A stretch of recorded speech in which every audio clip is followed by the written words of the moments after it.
Genetically engineered crops in agriculture, a worldwide experiment on people, animals and nature.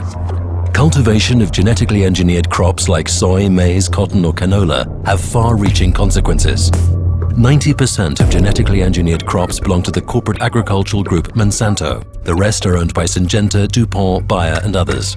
Genetic manipulation of crops can have uncontrollable consequences. The function of genomes is only partially understood, but foreign genes are still introduced into crops.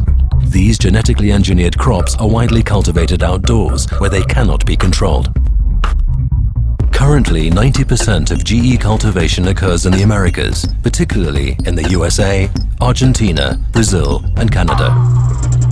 It seems researchers have forgotten that genetically engineered crops once outside can no longer be controlled like they could in the lab. GE crops can self-replicate and pass on their new characteristics to neighboring crops, penetrating the fields of farmers who want to cultivate their crops without genetic engineering. Adverts from the genetic engineering lobby claim genetically engineered crops produce higher yields, but this marketing mantra is a complete hoax. It has been shown that crop yields for GE crops are no higher than normal crops, but farmers must buy more expensive patented genetically engineered seeds each year.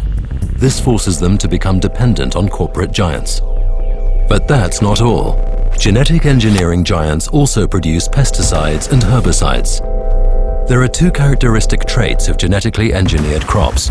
They are either resistant to herbicides, in which case the genetic engineering company itself produces the suitable herbicide, or the genetically engineered crop emits an insecticide. Whether or not the crops are resistant to weed killer or give off poisonous gases, not only weeds or pests are eliminated, other beneficial field growth and some living creatures are killed as well. But nature adapts, so pests and weeds develop resistance to pesticides. And that means that increasing amounts of stronger pesticides will be used. Especially grave consequences are observed in this respect in monocultures. For example, in South America, rainforests and other natural landscapes are destroyed every day to make room for genetically engineered monocultures and pasture.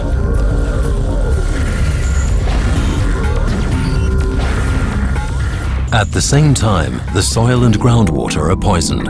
On top of that, the genetic engineering lobby claims genetically engineered crops can help to reduce world hunger. Genetic engineering is not the answer. There is enough food on Earth. The problem is that it's not distributed fairly.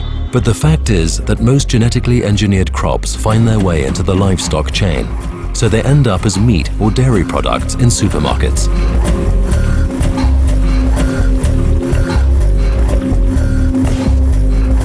Along with all the destructive effects on the environment, one last awkward question remains. How do genetically engineered crops affect humans and animals? The answer is, no one knows. Therefore, it's important for you to carefully consider which products you buy.